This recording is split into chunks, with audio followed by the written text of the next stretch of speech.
Marvel vs DC est une des guerres commerciales les plus célèbres de la pop culture et elle a été plus intense qu'on ne le pense. Ces entreprises sont de très loin les plus grands éditeurs de comics et de bandes dessinées. La place de premier vendeur a souvent alterné selon les années, même si depuis des décennies, Marvel dépasse DC Comics. Ces entreprises ne sont pas influentes que dans les bandes dessinées. Leurs personnages s'étendent à des films, des séries animées, des jeux vidéo et un nombre incalculable de produits dérivés. Les deux ont créé pratiquement tous les super-héros que vous connaissez. La bataille entre les deux entreprises dure depuis leur création. Dans cette vidéo, on va voir 5 moments clés où la rivalité entre les deux a été particulièrement violente.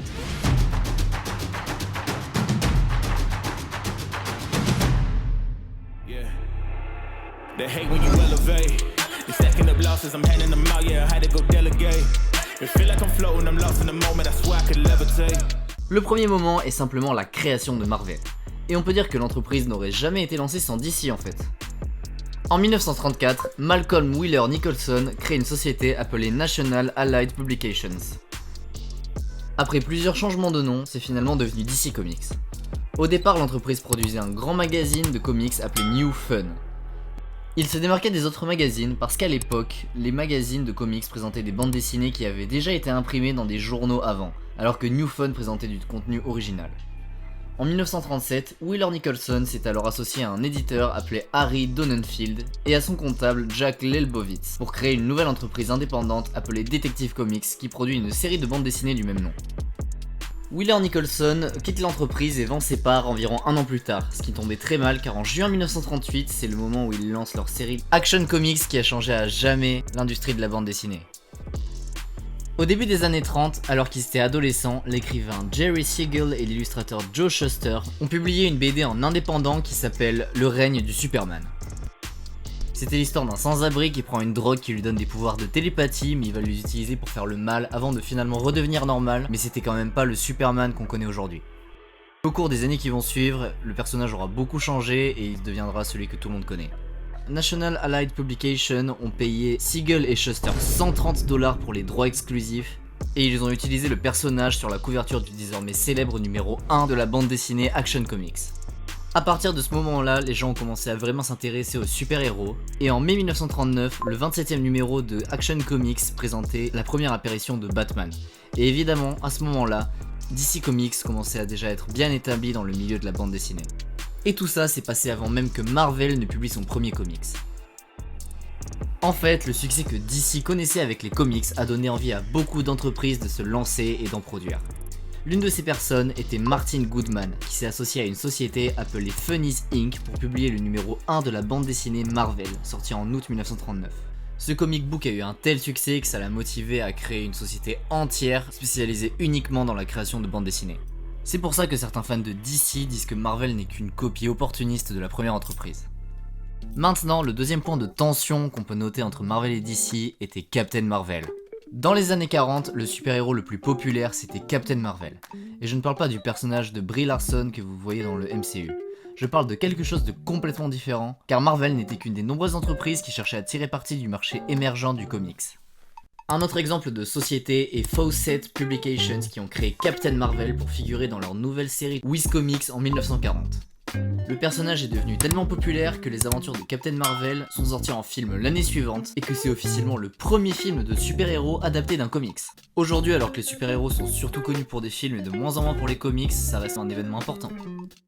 Le personnage c'était un enfant qui se transformait en super-héros après avoir prononcé le mot Shazam, et une fois qu'il était sous cette forme, il ressemblait beaucoup à Superman. Il pouvait voler, avait une super force et avait toutes les autres caractéristiques de Superman.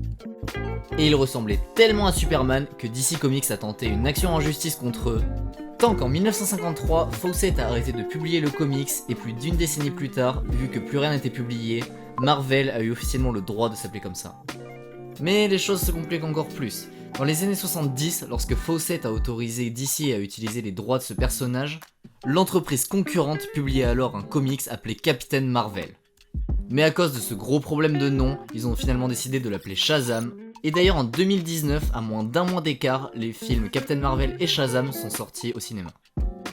Le prochain événement a lieu dans les années 60 avec une équipe emblématique de super-héros, la Justice League. La décennie des années 60 a été difficile pour le monde du comics.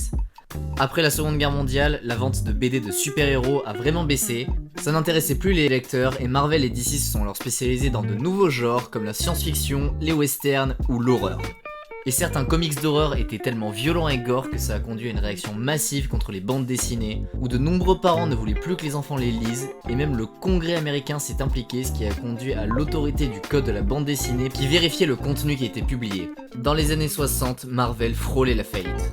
DC n'était pas bien non plus et ils ont décidé de ressortir une vieille BD à eux, la Justice Society of America, en l'appelant la Justice League of America. Le principe était évidemment de regrouper leurs super-héros les plus connus en une seule série. Et ça a très bien fonctionné, tellement que ça a même aidé à faire revivre le monde du comics.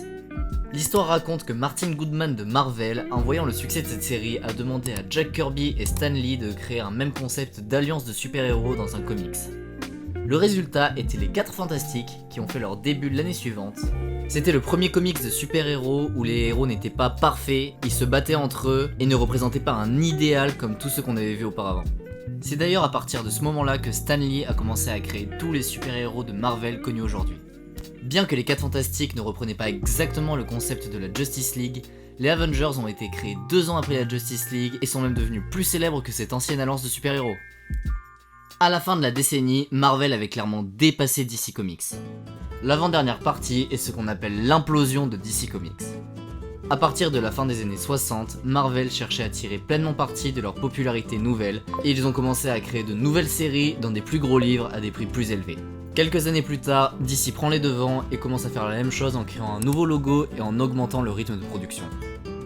C'était un plan risqué mis en place pour suivre l'ascension de Marvel, et malheureusement, ça a gravement enfoncé l'entreprise au final.